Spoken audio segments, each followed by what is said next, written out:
Welcome to the Great Detectives of Old Time Radio from Boise, Idaho. This is your host, Adam Graham. If you have a comment, email it to me. Box13@greatdetectives.net. Follow us on Twitter at Radio Detectives. And please be sure and rate the show on iTunes. Before we do get started, I do want to encourage you to check out my first ever detective story, published and currently available for the Kindle for 99 cents. The title is An Ounce of Prevention by Adam Graham, and I'd encourage you to go pick up a copy, or you can also, if you've got the Amazon Prime, you can borrow it through the Kindle Lending Library. That's An Ounce of Prevention. Now it's time for us to bring you the greatest of all manhunters, Nick Carter, and this is the case of the substitute bride.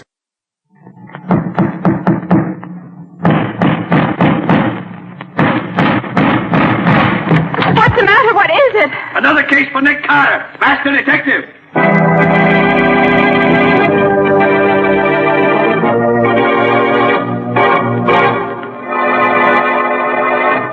Yes, it's another case for that most famous of all manhunters, the detective whose ability at solving crime is unequaled in the history of detective fiction, Nick Carter, master detective. Tonight's curious adventure, The Substitute Bride, or Nick Carter and the Mystery of the Night Ferry.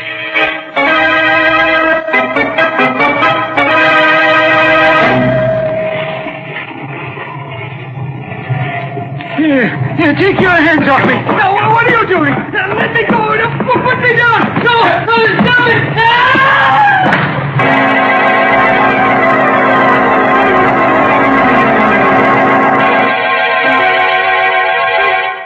Nick, there's a young man here to see you. Says he's no friend of yours. Well, hello, Nick. Helen Marvin. Well, Helen, it's good to see you again. What brings you to this part of the country? I came east to get married, Nick. Well, congratulations. Now, wait a minute. I'm afraid your congratulations are a little premature. What's the matter? I don't know. I can't find her. Can't find her? Well, what on earth do you mean by that? Well, look, it's like this, Nick. Alice Evans and I have been engaged for about 4 years. But for the past 3 years, she's been living in South America with friends of her family. She was due back in this country yesterday on the Gallia, so I came on from Chicago to meet her. Her boat got in ahead of schedule, and my train was late, so we missed connections. I'd already told her I was coming, but in spite of that, she was gone by the time I got to the dock last night. Didn't she leave any message for you?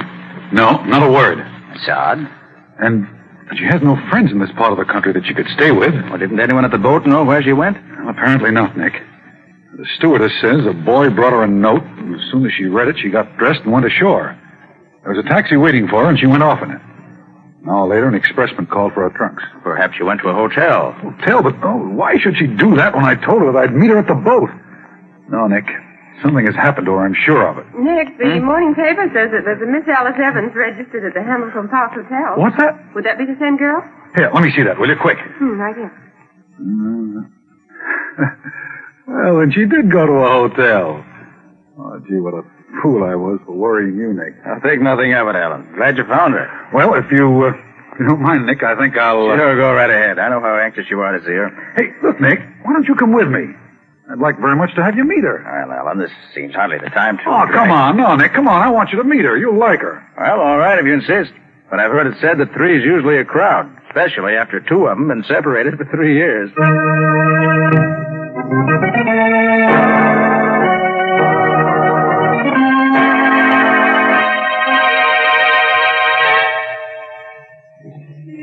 Taxi! Taxi! 2nd and 5th, rather.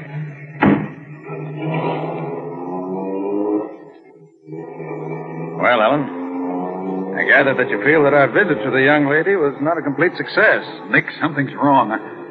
I don't know what. So I noticed. That's why I stayed until you left. Tell you she's changed. I can't put my finger on it, but she's different somehow. Well, 3 years is a long time, Alan. Some change would be quite natural. Oh, but it isn't that kind of change, Nick. Doesn't she look the same? She does, and she doesn't. You mean you don't think she is, Alice Evans? She must be, and yet... Then you're not sure. I wish her father were here. He'd know immediately whether she's his daughter or not. Where is he? Chicago? I don't know. He told me he was meeting the boat, but as far as I know, he hasn't shown up. She said she hadn't seen him. Well, he probably was delayed in getting away. Look, you don't suppose anything could have happened to him, do you? You know, like so many rich men, he always carried several $100s with him. Well, it's possible, of course, Ellen. Was there anything distinctive about his appearance? Well, he's a shortish man, stout, white hair. Oh, yeah, he wore old-fashioned side whiskers. Well, those should make him easy to identify. I'll have Lieutenant Riley get in touch with the Chicago police and see if they know anything about him. Oh, good. Then I'll have Patsy make the round of the hospitals here in town. I'll send Penny to the terminal and the ferries to see if we can pick up any information about him there. Mm-hmm. Well, we ought to find out something that way. And I think my next step will be to visit the Galliard or dock. See what I can learn there.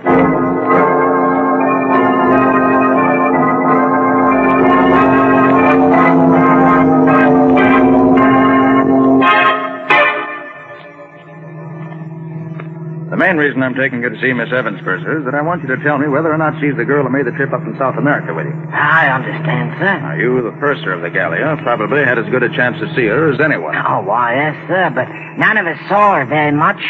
She took ill right after we sailed and stayed in her room almost the entire trip. But you say you'd be able to identify her positively. Oh, yes, sir. I have an excellent memory for faces, and she was a real looker, she was. Here's her hotel. Come on. Righto, sir.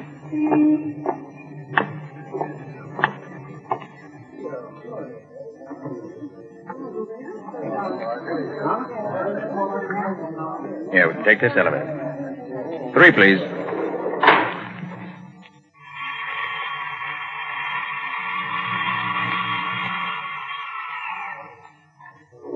This is her floor. Her room's right across the corridor here.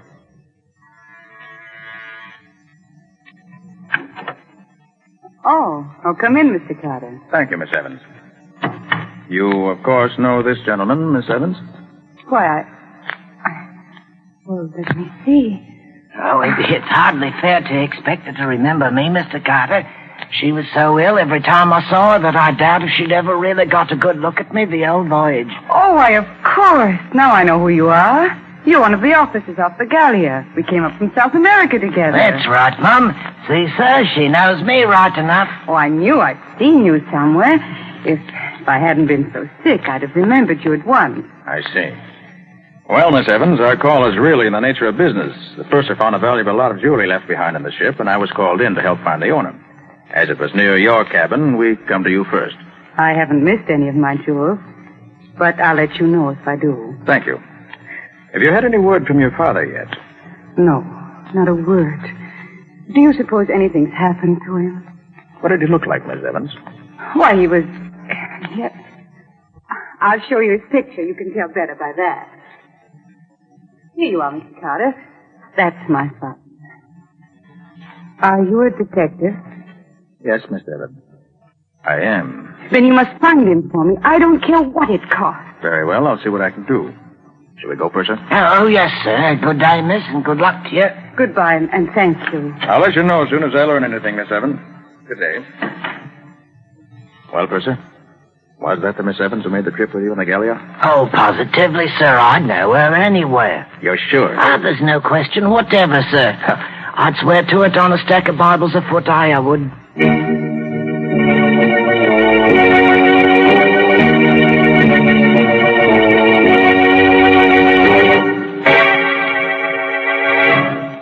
I couldn't find a thing, Nick. There's nobody in the hospital who answers to the description of Mr. Evans. I hardly expected you'd find anything, Patsy. But we had to be sure. Well, did the Chicago police know anything about him? Riley said they had no report of anything having happened to him there. What did Penny find? Oh, Penny hasn't come in yet. Hey, Nick, I couldn't find any traces of the old boy at the terminal, but I did find something at the ferry. What'd you find? Oh, that'll keep, Nick. Right now, I got a taxi waiting outside, and the driver of the taxi's the fellow who took Alice Evans from the boat to the hotel last night, and he knows something. How'd you find him? Oh, the stewardess on the Gallia pointed him out to me. I'm afraid if I try to bring him in here, I'll scare him. I already asked him a lot of questions. I'll go outside and talk to him myself.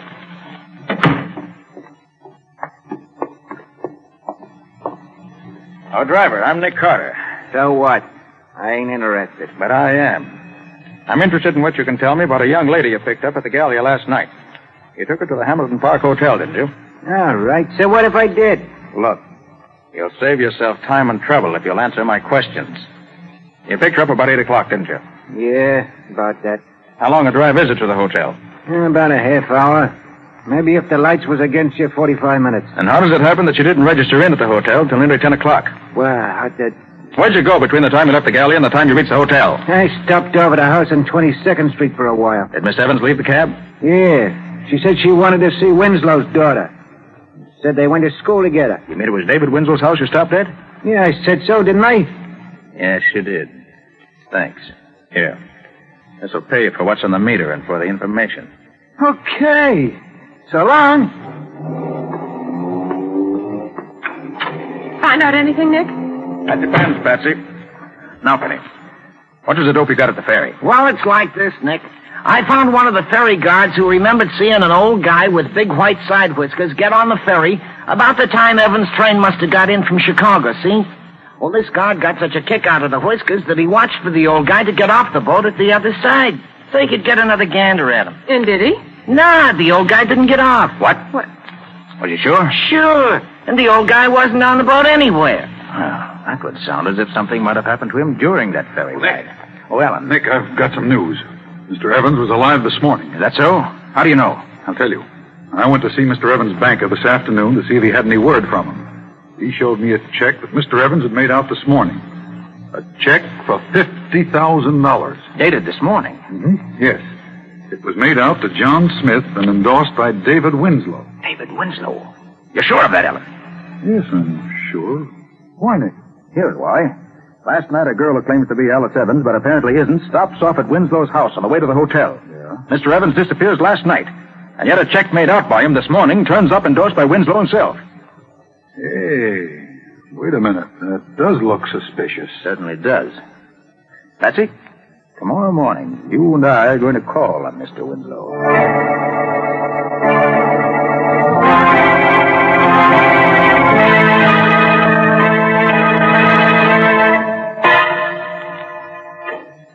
Very good of you to see me, Mr. Winslow. I'm Nick Carter, the detective. Yes, I've heard of you, Mr. Carter. Miss Bowen, my assistant. How do you do, Good Mr. morning, Carter? Mr. Winslow. What can I do for you, Mr. Carter? Mr. Winslow, you know James Evans? Only very slightly. Are you acquainted with his daughter, Alice? No, Mr. Carter, I'm not. I see. Did a check of Mr. Evans recently pass through your hands? Why, yes, it did. I cashed one of his checks yesterday. Did you know that Mr. Evans disappeared the day before the date on that I check? didn't. Well, he did. You don't say. Would you be in a position to know if the signature on the check were a forgery? Well, the signature was genuine, all right. When Mr. Smith presented for payment a check in the amount of $50,000, I naturally sent the check to Mr. Evans' bank for verification. They said it was good, so I paid Smith the money. I see. You said a few moments ago that you didn't know Alice Evans. Yes, I did. But didn't she call here night before last? Why, yes, she did. She called to see my daughter. They're classmates at school. My daughter was not at home, so she talked to my wife for a while and left. Thank you for your trouble, Mr. Winslow. Not at all. Come on, Patsy. Time we're running along. Okay, Nick. Good morning, Mr. Winslow. Good morning. Good day, Mr. Winslow. Good day to you, sir. Patsy, I'd be tempted to believe what he said, even if I didn't know that he has an excellent reputation in banking circles here in town. Well, what he told us certainly sounded straightforward enough to Hold allay... it, Patsy. See that man going in the house next door? Yes. What about it, Nick? I saw that man in court a few weeks ago, charged with murderous assault. What? And now we found him going into the house next door to Winslow's. Patsy, I want you to get back to the office immediately. Tell Penny to see what he can find out about that house. The address is 832 West 22nd Street. Yes, Nick. I want to know more about that place.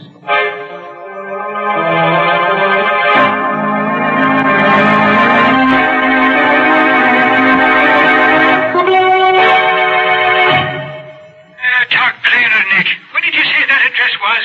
832 West 22nd Street, Riley. Well, now, Nick, that's a curious thing. One of the boys picked up a bum this morning, and when we searched him, we found a slip of paper in his pocket with that same address on it. Swell, Riley. Hold him. I'll be right down.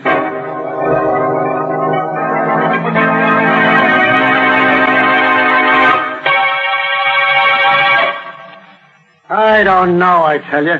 How many times I got to keep on saying that? You don't know who pushed the man off the ferry, who kidnapped his daughter, where she is now, or anything about it? No, I tell you, no.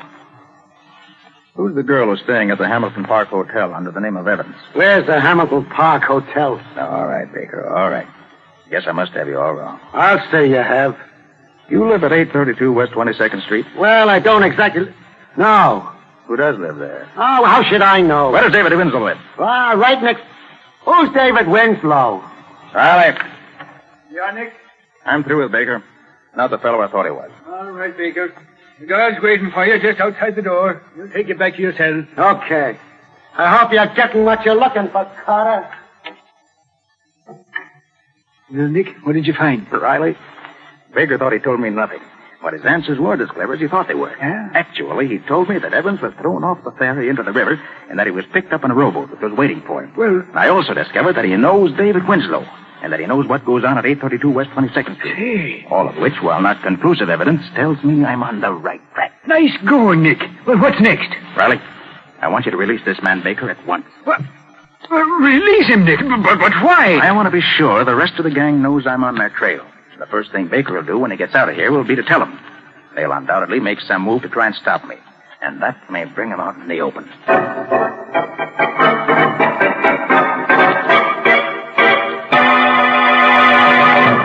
Penny, what'd you find out? Well, I'll tell you, Nick. Whoever's running that gang's keeping it pretty secret. None of my old pals know anything about it. All I could find out is that the address is the hideout of what they call the Secret Six. Yeah? An ex-convict, they call the butler, takes care of the place during the day and keeps it cleaned up. That would be the man Patsy and I saw. What about David Winslow? Nobody connects his name with it nowhere. He must be extremely clever, or I'm extremely much of a dope. You're no dope, Nick. Dope. Hey, where's Patsy? She asked me to bring her back some peanuts. Oh, she went to see that girl who's posing as Alice Evans at her hotel. Hey, wait. I didn't realize it was so late. She should have been back by now. Found this note at her desk when I came in about lunchtime. Yeah. Again, Nick. Girl who calls herself Alice Evans just called to say she had information on her father's disappearance. When I told her you weren't here, she asked me to go over and she'd give it to me and I could get it to you. We'll take a run over to the hotel and see what she wants. See you at the office when I get back, Patsy. And that was almost 5 hours ago. Say, look. Should we go over there and have a look-see? Well, first I'll phone Miss Evans. Hamilton Park Hotel. That's, Shermore 32423. Gee, if that bunch of crooks has tried anything on Patsy... Hamilton Park Hotel. Good afternoon. Miss Alice Evans, please. Miss Evans, I'll connect you. Thank you. You know, I ain't known Patsy long, but she's a pretty swell kind of dame for... I'm sorry, Miss Evans does not answer. Thanks. Nobody home? No, Penny. And I don't like it. I think I better get going and... Wait a minute. Nicholas Carter's office. Nick Carter? Yeah? Who's this? If you want to see your girlfriend Patsy again, Carter, keep out of the Evans case. What do you mean? If you make another move to try and find out what happened to old man Evans or his daughter, you can kiss your girlfriend goodbye. It'll be curtains for her.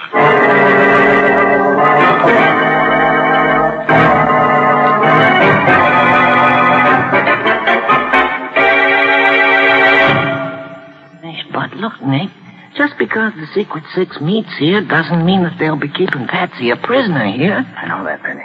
But we saw a couple of members of the gang go in here a few minutes ago, didn't we? Yeah, sure we did. Well, if I can't make them tell me what they've done with Patsy, my name isn't Nick Carter. Oh, whatever you say, Nick. You say that man they call the butler is upstairs on the first floor now? Yeah, he's writing in the back parlor. Then let's get to the basement. Quick. Oh, but the door's locked, Nick. It's got a special Townsend lock on it. Well, that won't be the first door with a Townsend lock on it. That my little pick lock is opened. There. Quiet now. Wonder where this door goes. Oh, That leads into the basement of the house next door, Nick. Then I'm right.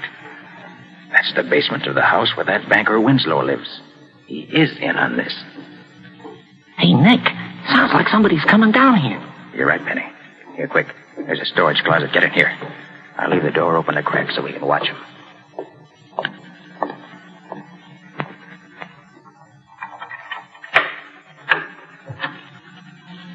It's that butler, Penny. You're not going to gag me again, are you? That must be old man Evans. What's that stuff you have there? Oh, if you call that food, you can take it away. Penny. If one of us stands on each side of that door, we can grab the butler when he comes out. But don't let him call out. Those other guys might hear him. No, whatever you say, Nick. Like this. Go on. That's Get the out idea. of here. Go on, get out. Here he comes. Now. Good. All right. Drag him into Evans' room. Here, quick. Now, shut the door. Okay.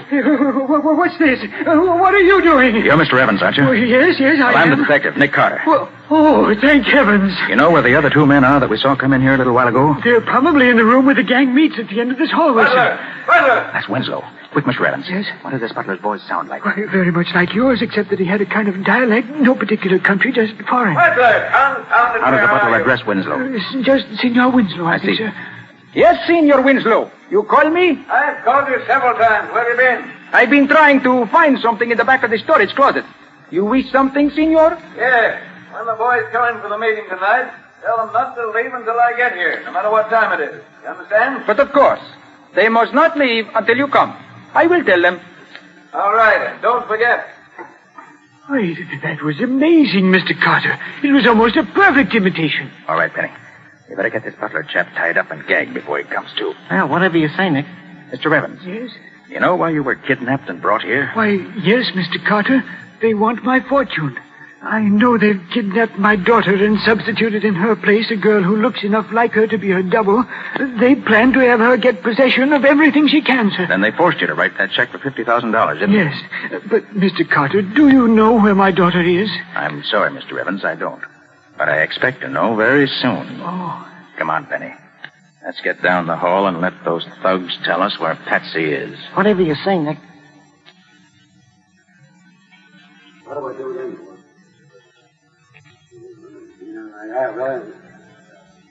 All right. Hold it, Benny. I'll turn the knob on the door very gently. Then when I give the word, we'll rush them, just in case there may be more than two in there. Whatever you say, Nick. Easy now. Yeah, all right. Get your hands up, all of you. What is it? Nice shooting, Nick. He should have known better than to pull a gun on you. All right, you get up. It's only your wrist that's hurt. Come on, get up. Now drop your guns on the floor. Come on, let's have 'em. Now then. What have you crooks done with my assistant, Patsy? You heard what I said? What have you done with her? We don't know nothing about her. No? Well, maybe you don't know it, mister, but when I get mad, I can be dirty and mean, and somebody gets hurt. Now, where is she? I tell you, we don't know anything. Butler! It's Winslow again. Penny, keep your gun on these two. They open their mouths, let them have it, and shoot to kill. Butler, why don't you answer me? Pardon, Senor. We are having a conference. We did not expect you until later. You are coming in here? I just wanted to tell you that I don't expect to be... Put him up, Mr. Winslow. I'll do the telling from now on. Why, what's the meaning of this, Mr. Carter? You can't... Shut up. Where's Patsy? Where's who? You heard me. What have you done with my assistant, Patsy Bone? I don't know anything. No, but where is she? No, don't. Where is she? Don't. You'll break my arm. Stop. For the last time, where is she? Oh, stop it. Stop it, I'll tell you. Oh, my arm. Well? Oh, she's upstairs. Second floor, back bedroom. Door locked, I suppose. Oh, I'll get her, Nick. I took the butler's keys away from him. Good work, Penny. Make it snappy. I'll watch these two for a nickel thugs. Yeah, whatever you say, Nick. All right, Winslow. Get over against the wall with the rest of you cheap bums. And if you've hurt one single hair on Patsy's head, you'll be lucky if you live long enough for me to turn you over to the police. She's all right.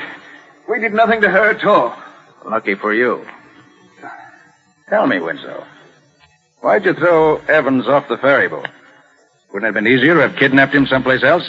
I had the ferries watched for several days and found at the time of night, in the bitter cold weather we've been having, the rear deck of the ferry is almost always deserted. So we planned it that way. We had other plans ready in case that didn't work out. Oh, Nick, am I glad to see you. Oh, Patsy. Are you all right? Anybody hurt you? No, Nick. They're a little rough, but they got as good as they gave me. Look at that black eye on the guy on the left. Good for you, Patsy. Hey, Nick, after I got Patsy loose, I looked in some of the other rooms, and I found this dame in the front room up there. Says she's Marion Blake. My name is Marion Blake. You're not Marion Blake. You're Alice Evans. No, I'm not Alice Evans. I'm Marion Blake. Aren't you saying that you're Marion Blake because you're afraid the gang will hurt your father if you admit you are really Alice Evans? What? Well, you're quite safe now, Miss Evans. Oh, Mr. Evans. Yes? Will you come in here, please? Yes, Mr. Carter. My father here. And free? Yes, Miss Evans. Here he is. Oh, Alice, my dear. Oh, I've been Penny, worried about you. you better go get Riley. You'll find him waiting just around the corner. He can take over now. Tell me where you were.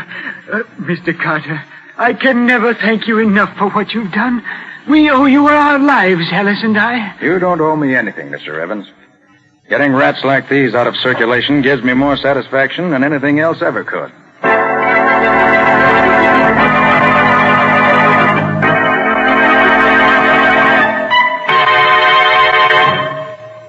This is your room. You two wait here till I call you. Come in? Good morning, Miss Evans. Oh, good morning, Mr. Carter. Have you discovered anything about my father? I was about to ask you the same question. Have you heard from him? No, Mr. Carter. Nothing. Well, let me be the first to bring you the good news. Good news? Yes. Your father has been found. He's been found? Yes. He was kidnapped and imprisoned by some crooks who were trying to steal his fortune. Oh, my poor father. Where was he found? In a basement room where the gang was keeping him prisoner. Has he told you what happened to him? Oh, yes. He told us everything. Everything? Oh, by the way, Miss Evans, I brought a friend with me this morning. I thought you might like to meet her. May I ask her in? Yes. Yes, of course. Alan, will you bring the young lady in? Okay, Nick. Do you recognize this young lady, Miss Evans? All right, Mr. Carter. You can drop that Miss Evans stuff now. I see you know the whole story. Practically the whole story, yes. Oh, Alice, have you met the real Marion Blake? No, I haven't. My goodness, she does look like me, doesn't she? Yes, but you didn't fool me, dear. No, I suppose I was crazy to believe that I could fool a man who was as much in love with you as he is, Miss Evans. The resemblance is certainly close enough to fool almost anyone else, though. Why, she even sounds like me. Miss Blake, whose idea was it to substitute you for Alice Evans? My husband. He was the head of a Chicago gang. Saw a picture in the paper, and the idea came to him. Her coming back from South America seemed to be the ideal setup for carrying out the scheme, so we came east to do it. We knew Winslow from a couple of jobs we did from in Chicago. Didn't it occur to your husband that when you threw my father off the ferry, he might get pneumonia in the icy water and die? We didn't worry about that. We knew he'd live long enough for what we wanted. Why, you cold-blooded... Alice, take it easy. But did you hear what she... That's all over with, dear. The police will take care of her now. I'm not usually bloodthirsty, but I hope she gets the electric chair. Well, the chair's hardly the sentence for attempted extortion, Alice. But by the time she gets out of jail, she'll no longer be young and pretty. And with the marks that prison will leave on her, she'll never again be able to double for you.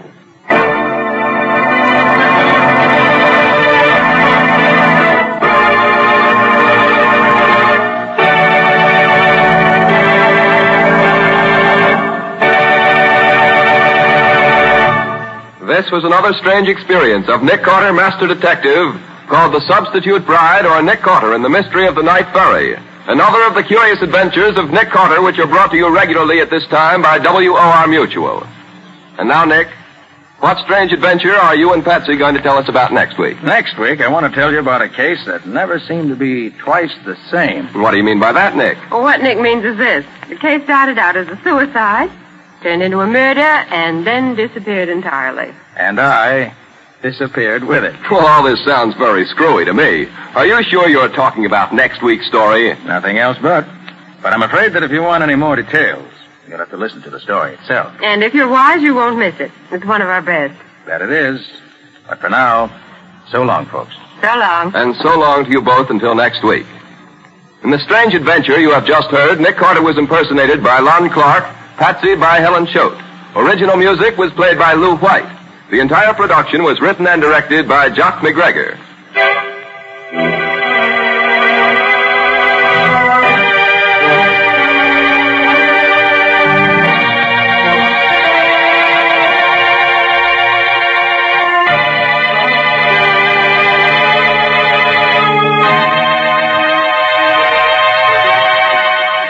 Next week at the same time, listen to another curious experience of Nick Carter entitled The Disappearing Corpse. For Nick Carter and the Mystery of the Apartment House Murder.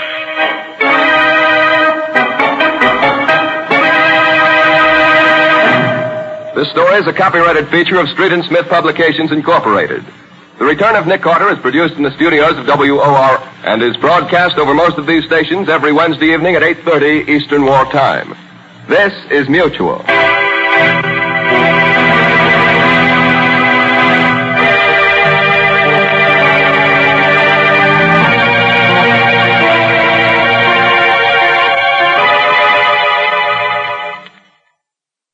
Welcome back. Well, another good case for Nick Carter. And we turn now to listener comments. Joel says, I was thinking just as the Body on the Slab ended that this program was more like pulp fiction book than most radio dramas. Then you come in and make the same observation. Great stuff to hear. I'm sorry Mr. Moto is finished. I enjoyed that very much. Well, thanks so much, Joel. Well, Mr. Moto, of course, there are episodes that were not played just because they weren't in existence at the time of the program, so there's always the hope it comes back. But I'm glad folks enjoyed it. It was one of those ones there. Coming in, I was a little nervous, but I'm glad it worked. But definitely, Nick Carter has a very strong pulp fiction feel to it, and we see that in really most of these episodes. And I don't think that's a bad thing. It really gives it something that's unique, where it's pulp fiction, but it's not quite to the extreme of, say, The Shadow. So, which nothing wrong with The Shadow, but it, basically puts it in another genre. But this is a series I think is a lot of fun. Let's see, other listener comments and feedback. Had one listener say that he really did not enjoy my voice and offered to find out how much it would require to buy me off from actually doing the podcast, how much he would have to donate. My response, basically, that I talk about old-time radio at the beginning of the show and at the end because I love it, not for money. It's been my pleasure to share my love of radio with listeners around the world and to talk to them like friends and share what I've learned and know. We speak to people who are far from home and bring a little bit of home to them and share the fun of listening the shows as well as our thoughts and insights. Not just mine, but other listeners. We really appreciate that listener relationship. So if he's got, spare money around to try and bribe podcasters, I suggested might want to just donate the money to the hungry. And then a comment regarding our 1050th episode from Joan. Thank you for bringing us the Crime Club. I really enjoyed the Crime Club episodes as I've listened to them for a few years now. It'd be nice if you'd add this to your list of shows, but I expect your list is getting pretty long as it is.